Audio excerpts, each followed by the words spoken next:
This episode of the Astro Powder Powdcast is brought to you by Gema. Gema powder coating systems offer you greater efficiencies while producing high-quality results. We provide the very best in powder delivery, application technology, and connectivity for smarter factory automation. With Gema, you get maximum performance and repeatability whether you are on the shop floor or away from it. For a demonstration, call 877-437-6771. Once again, that's 877-437-6771. And be sure to mention, Ask Joe sent me. When you want to know that everything is covered, complete it with Gema.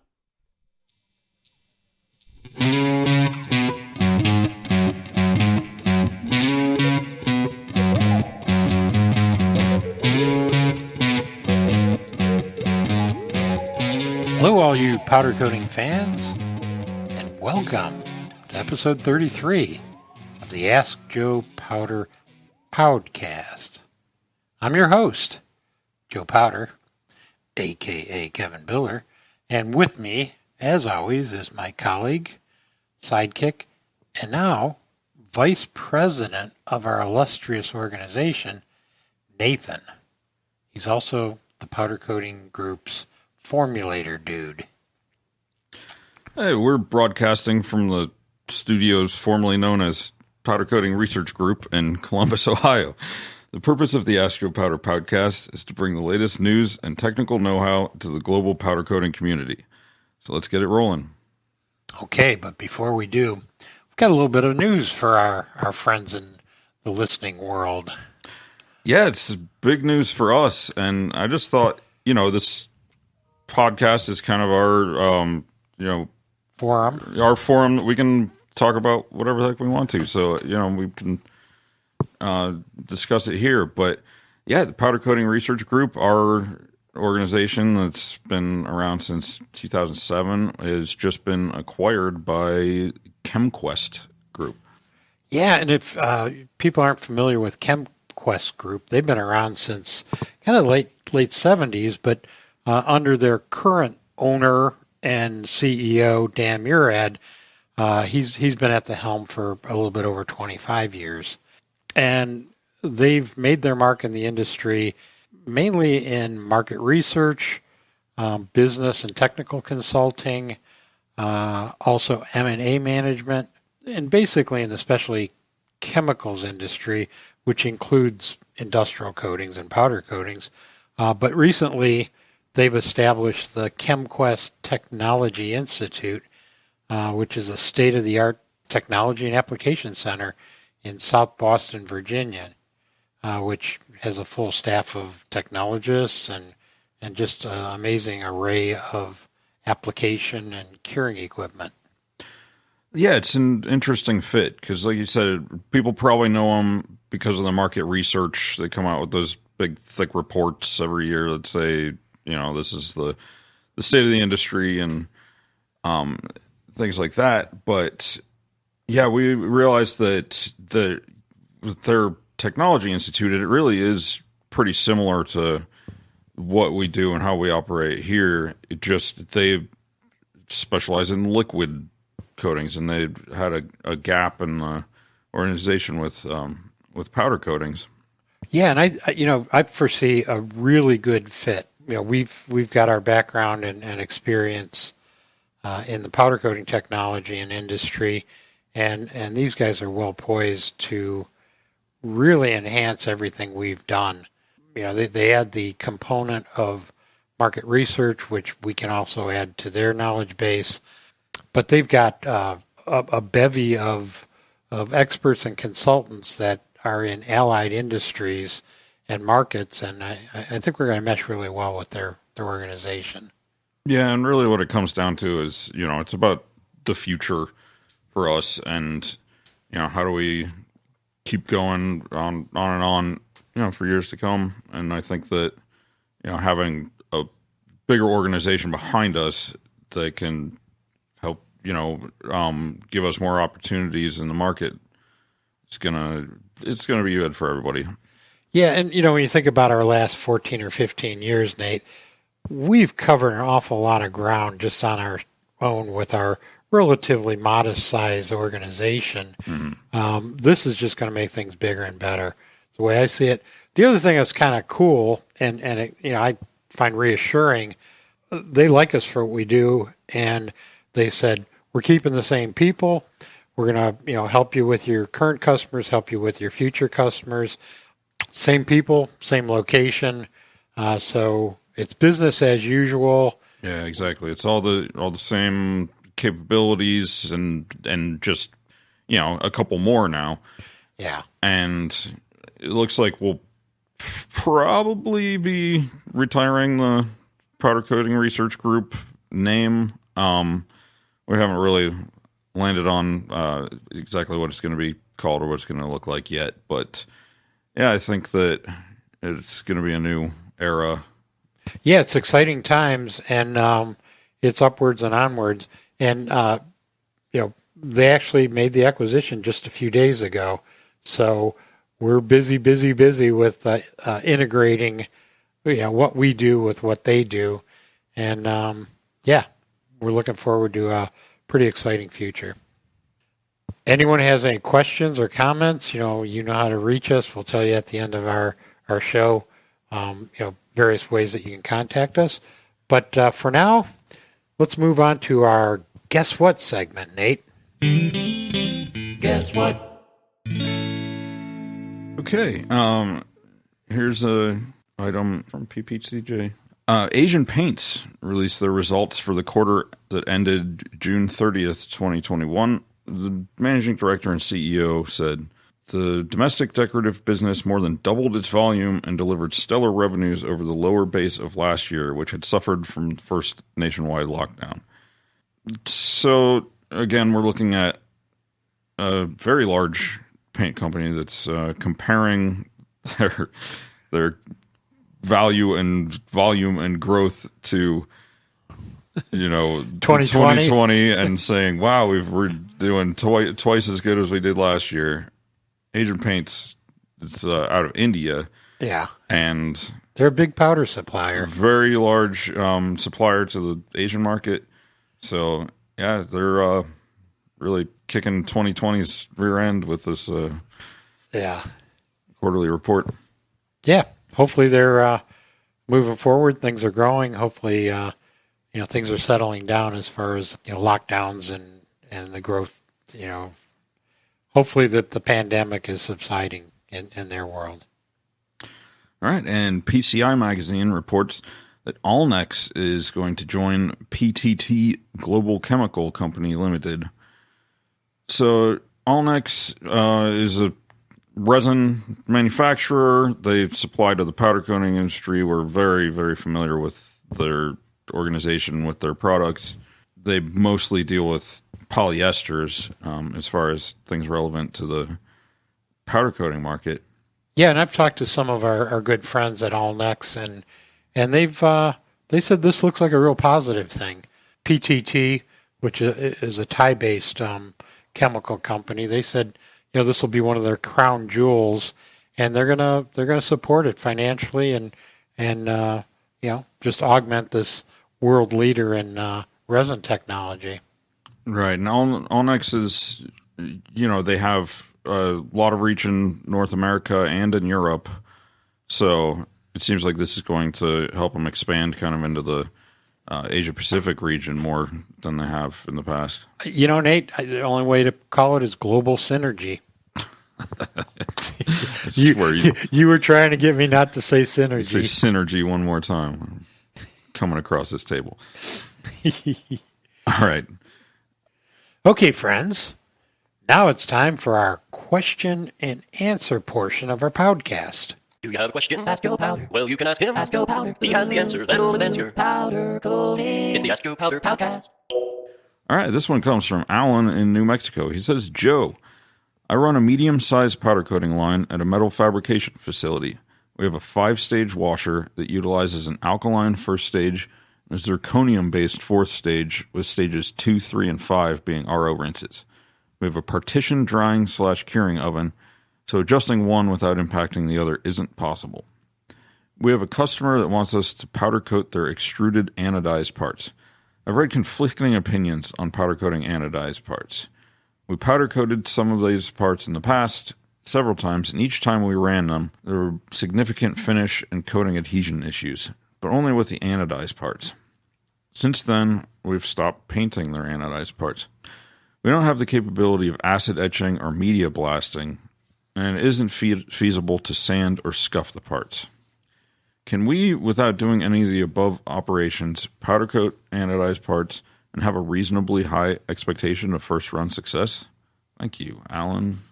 Alan, thanks for your question, and this really is a good question to ask. We're a research and development company here at the Powder Coating Research Group, and we actually have done a ton of work with anodized parts.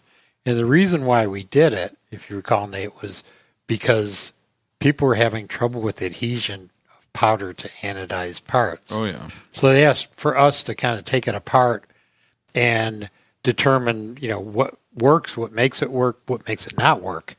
And we did this with an epoxy-based powder coating platform. Epoxies have usually pretty darn good adhesion to lots of substrates. But even doing that, we observed sporadic adhesion problems to the anodized parts that we were dealing with. These anodized parts were cast aluminum, which added another dimension of handling, if you want to call it that. But anyway, what we found, our best results were with type 2 anodized, which had been applied to shot blasted. I say shot blasted, it was glass media blasted aluminum, and then the anodizing. But it was the type 2 material that seemed to be a little bit better. We would pre-bake these cast aluminum parts with the anodize on them so that we didn't experience gassing from the voids in the casting. Talked about that in the past. And then, we sprayed them warm with the epoxy and got pretty decent results. That being said, not perfect results. We did also look at type 3 anodizing, which is a somewhat thicker layer of anodize, and we saw worse, a higher degree of adhesion failures. Bottom line, Alan, I would highly recommend not powder coating over anodize. And one of the main things when you think about your finishing process, you do not have control over the anodizing quality and process, so you may be getting a inconsistent substrate to work with. I would recommend encouraging your customer to say, send us bare parts and we'll powder coat them. We'll pre-treat, clean them, and powder coat them. So that's what I'm thinking. Best regards, Joe. And now, a word from our sponsors.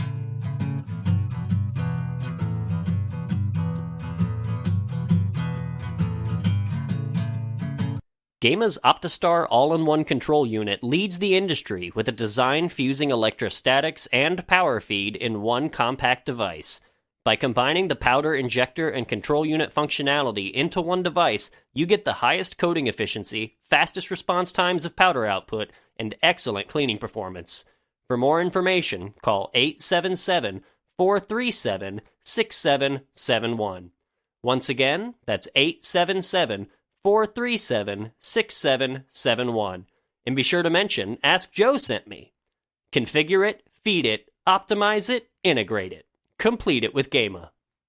The Powder Coating Research Group is a proud sponsor of the Ask Joe Powder Podcast. PCR is the only independent laboratory dedicated to powder coating technology. We do everything from raw material evaluation, formulating the next generation of coatings, new product development, testing, troubleshooting, training, and consulting. To find out more, visit our website at powdercoatingresearch.com, or you can email Kevin Biller at kevinbiller@yahoo.com. Thanks for listening to the Ask Joe Powder Podcast.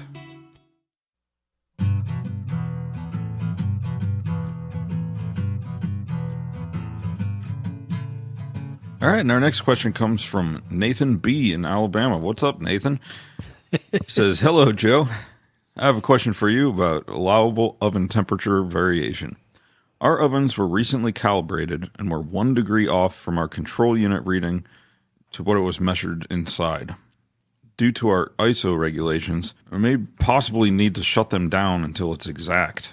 I know temperature variations are needed to keep minimal, but this sounds ridiculous. Our powder manufacturer's technical data sheets are specific in the writing of proper cure, which is 20 minutes at 400 degrees. What's your knowledge on what's acceptable and what's the best way of documenting this? Should I approach all of our manufacturers and have them revise or state what is acceptable? Nathan B. Wow. What a question, and what a predicament, I guess. What these ISO regulators are asking for is way overkill. And just put things in perspective.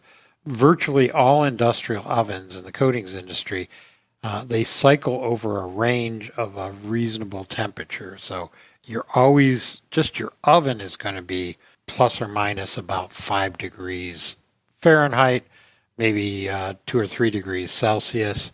And that's entirely acceptable to get regular and consistent cure with a powder coating. And remember, when we're talking about temperature, we're talking about the time the metal is at the temperature that's recommended by the coating manufacturer. So, I'm saying that maybe a plus or minus 5 degree oven is probably going to yield a more stable part temperature once it gets up to temperature. Mm-hmm. Might be plus or minus 2 degrees Fahrenheit, maybe 1 or 2 degrees Celsius. And this is absolutely totally acceptable to get acceptable complete cure with a powder coating or with other liquid coatings. And, when they say 20 minutes at 400, like, that's not a precise number by any means. Really, there's a range. There's a little bit more time, a little bit less time that you'd be able to get the same result. Also, the temperature might be off by a few degrees. Like, it's really, a lot of manufacturers even give you a range. They say this time at this temperature, or exactly. Less time at a higher temperature. Exactly. Because you kind of want to be in a window of cure. Well, the other thing, Nate, is, you may have parts in your oven that are different sizes, shapes, and density, and they're gonna see a different range. And it's important to understand what that range is and the thresholds on each end. Oh, yeah.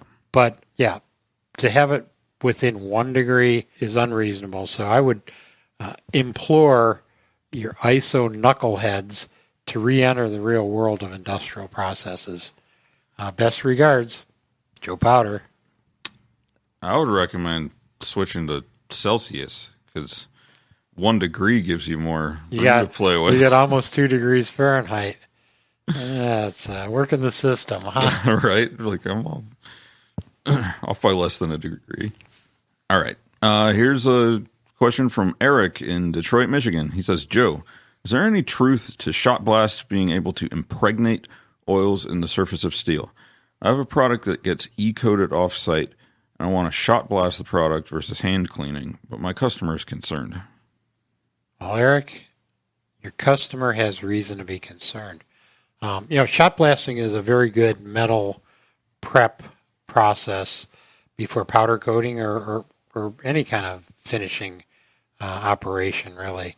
An issue develops, though, if your process is sloppy. And by sloppy, what happens is you've got parts, depending on their degree of cleanliness, that are introduced into your shot blasting process. And if they are dirty and oily, you may be impregnating those materials into the surface of your parts. If you maintain clean blast media, that's not going to be the case, because you're going to be removing the surface. It's just a small amount of the surface of your parts, of your metal objects. But like I said, after a while, you've got to either recycle and clean your media, or just dispose of it. Otherwise, you're going to have dirty media impacting a surface. So it's imperative that you keep your blast media clean. The other thing is, you may want to incorporate a process where you're doing some kind of cleaning before the blast process.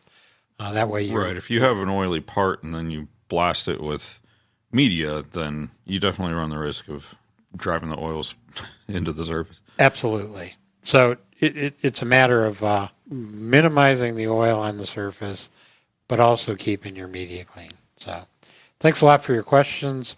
If you have any more, feel free to contact us. Best regards, Joe. Okay, everyone.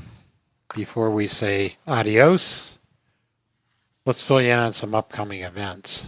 Hey, friends, where are we going? To an upcoming event. Yeah, and it looks like we're facing, cancellation fest round 2. Jeez.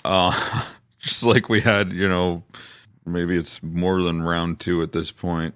So right now, this is what we know about the events, and it could all change because we just heard through the grapevine that the live China coat has been canceled. And what I think, as their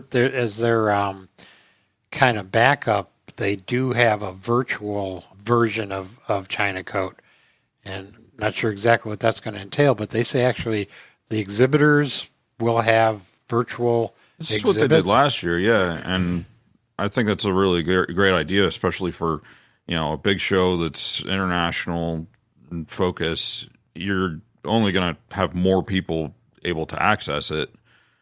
Traveling to other continents is hard.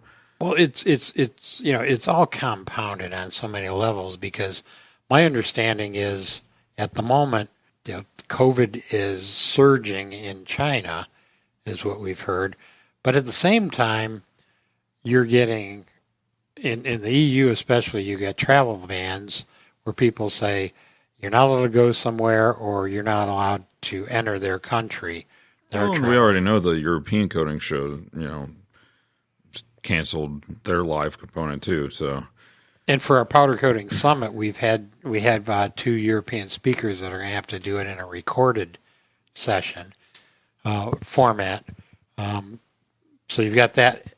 On top of that, Nate, we're seeing and hearing from people that work for major chemical or coating suppliers saying, "Hey, guess what? We have a travel ban company-wide." So, yeah. So the Powder Coating Summit, that's scheduled the 22nd and 23rd of September.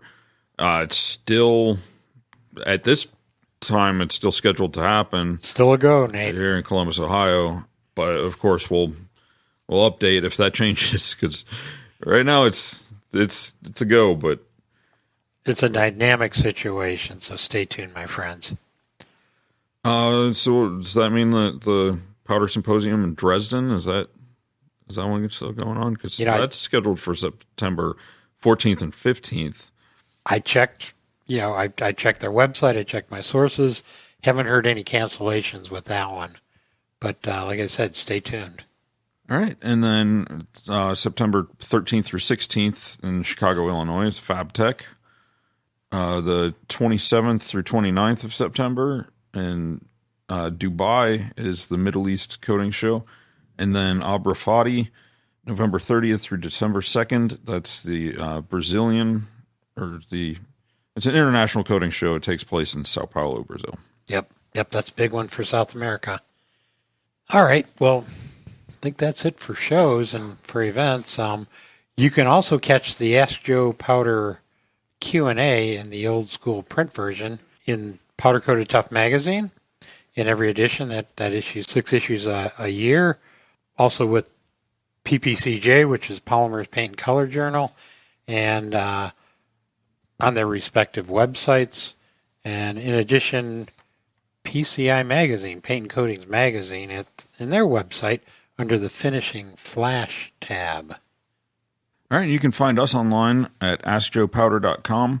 We're listed on all of the major podcast apps and directory services. So, your Apple, Spotify, even Audible, and Amazon has us now.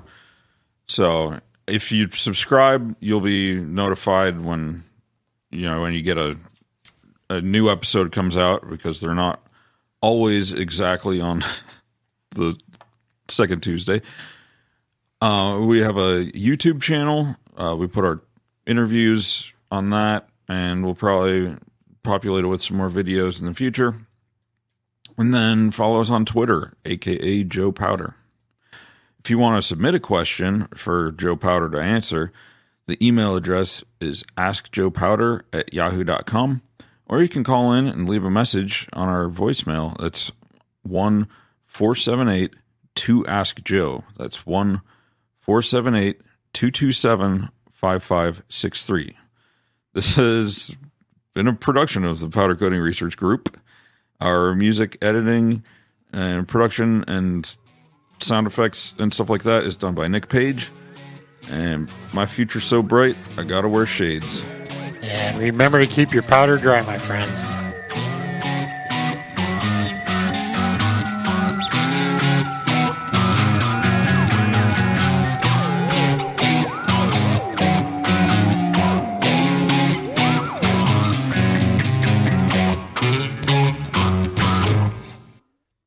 Thank you for listening to the Ask Joe Powder Powdcast. This episode was brought to you by Gema.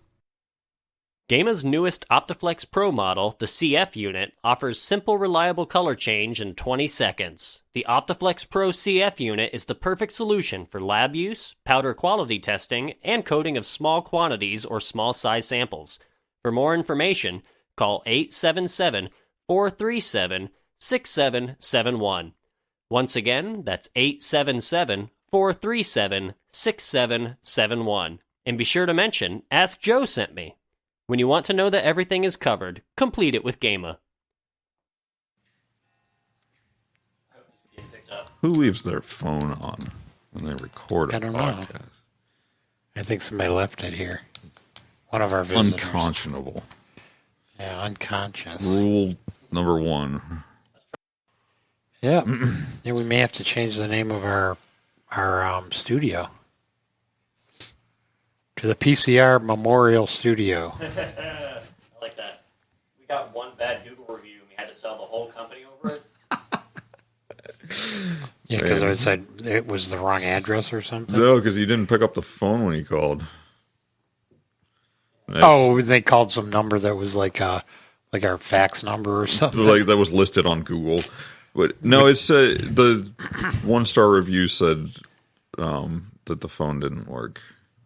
The phone number didn't work. So. Well, we're not the phone answering research group. They're supposed to come and knock on our door. No. Oh, okay. Don't do that. Powder coatings.